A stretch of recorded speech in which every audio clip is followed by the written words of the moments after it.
안녕하세요 시청자 여러분. 경제의 진실을 직설적으로 파헤치는 코스원TV입니다. 오늘은 정말 뜨거운 주제예요. 2026년 1월 15일 이창용 한국은행 총재의 기자간담회 발언이 논란입니다. 기준금리 2.50%로 다섯 번째 동결, 그리고 그 유명한 말, 금리로 환율 잡으려면 200bp에서 300bp 올려야 하지만 수많은 사람이 고통받을 수 있다. 이게 총재가 할 말인가요? 시장은 집값 폭등과 환율 1480원대 고공행진으로 서민들이 고물가로 살기 힘들다며 금리 올려 잡아라 또 외치는데 이창용 총재는 오히려 서민 고통 핑계로 미루는 듯해요.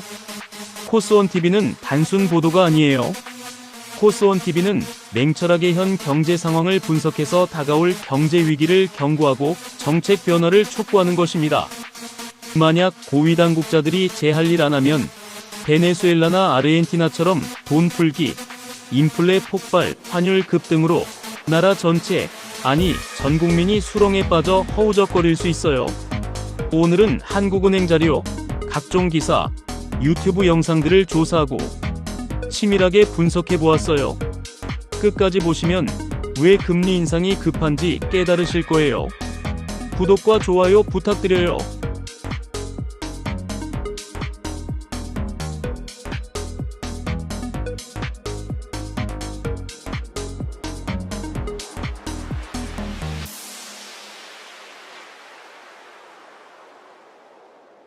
먼저 총재의 공식 발언부터 짚어보죠. 1월 15일 하는 통화정책기자간담회에서 이창용 총재는 기준금리를 2.50%로 유지한다고 발표했어요. 이유? 국내외 경제 안정세지만 환율과 부동산 리스크가 크다는 거예요. 환율에 대해선 1480원대는 펀더멘털로 설명 불가라고 직설적으로 말했어요. 지난해 말 40원 하락했는데 올해 들어 다시 1400원대 중후반으로 올라 불안정하다고요. 하지만 우리나라는 대외 채권국이라 1500원까지 가도 금융위기 아니야라고 안심시키려 했어요. 달러 잉여가 있어서 시장 심리가 문제라는 뉘앙스죠. 부동산은 작년 11월에 이미 경고 줬다며 금리만으로는 잡기 어렵다고 했어요. 가계부채 증가와 함께 통화정책 방향문에서 금리 인하 표현을 뺐어요. 이게 의미하는 건 인하 끝, 이제 정상화예요. 그리고 핵심 발언 잠깐 보고 가시죠. 환율을 금리로 잡으려면 한 25bp 뭐 이렇게 잡아서는 안 되고요. 한번 올리려고 그러면은 한 200bp, 300bp 올려야 됩니다. 그때 수많은 사람이 고통받을 수 있습니다. 그래서 저희는 이런 걸 종합적으로 보고 판단. 금리로 환율 잡으려면 25bp 아니고 200bp에서 300bp 올려야 한다. 그럼 수많은 사람이 고통받을 수 있다. 통화량 M2 논란에도 발끈하면서 내 임기 중 M2 안 늘었다. 돈 풀어 환율 올랐다는 건 황당하다고 데이터 그래프 보여주며 반박했어요. 여기까진 공식 자료예요. 하지만 코스원TV 관점에서 보자면 이 발언이 문제예요. 총재가 고통을 이유로 금리 인상을 주저하는 건 중앙은행장의 태도가 아니에요. 환율과 인플레를 잡는 게 한은의 핵심 역할인데 서민 고통 핑계로 미루면 장기적으로 더 큰 고통이 올 수 있어요. 시장은 이미 환율 폭등으로 해외 투자 쏠림, 부동산 48주 연속 상승으로 K자 성장으로 부유층과 서민 격차가 심화되고 있어요. 총재의 이 말은 시장에 인상 없을 수 있다는 시그널로 읽혀 더 불안 키울 수 있어요.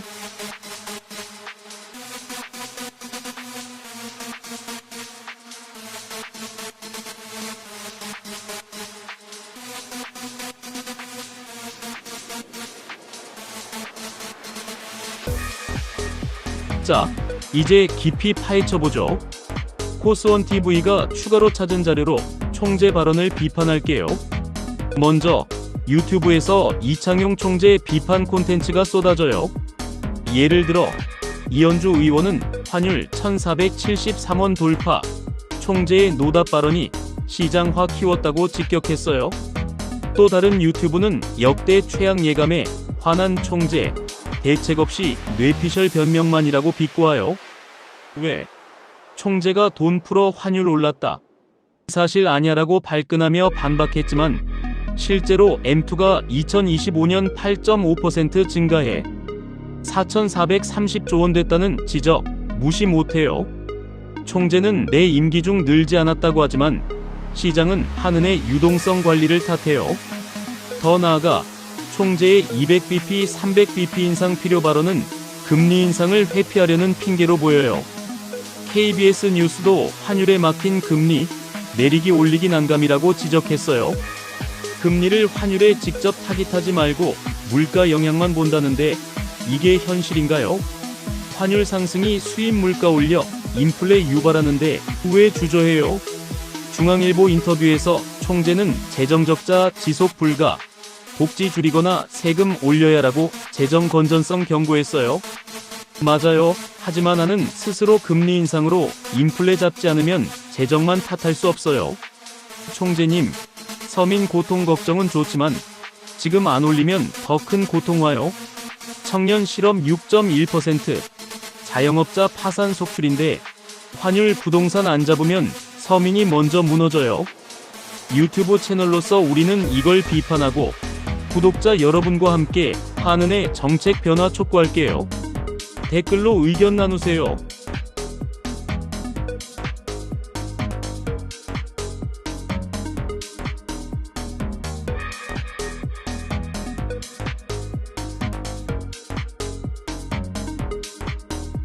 이제 심각한 부분 얘기해 볼게요. 금리 인상 미루면 한국이 베네수엘라나 아르헨티나처럼 될 수 있어요. 추가 자료로 보니 베네수엘라는 2015년에서 2021년도 하이퍼 인플레가 발생했어요. 인플레 700% 넘고 2018 IMF 예측 2300%. 화폐 볼리바르 가치 폭락. 1달러는 10만 볼리바르 실제 2달러 가치. 캔 음료 한 개 가격. 원인 유가 폭락, 제재, 돈 풀기. 금리 인상 19.68%에도 무효, 경제 붕괴. 아르헨티나는 2023년에서 2024년 인플레 254%, 금리 138%, 페론주의 포퓰리즘, 무상복지, 임금 인상, 대출 남발로 1940년대 세계 5위 부국에서 9회 파산. 유튜브 어쩌다 어른에서 아르헨티나처럼 한국 망할 수 있다 경고했어요. 공짜 정책이 국민 길들여 일 안 하게 함. 또 다른 유튜브 한국 경제 무너질 패턴 베네수엘라 봤습니다도 비슷한 내용입니다. 빚내 돈 풀기, 인플레 폭발. 한국은 원화 가치 세계 64개국 중 뒤에서 5등, 아르헨티나 터키 다음. 재정적자 돈 풀기 지속하면 그들과 같은 길을 가는 거예요. 지금도 늦었지만 금리 인상으로 인플레 환율 잡아야 해요. 코스원 TV는 이걸 경고합니다.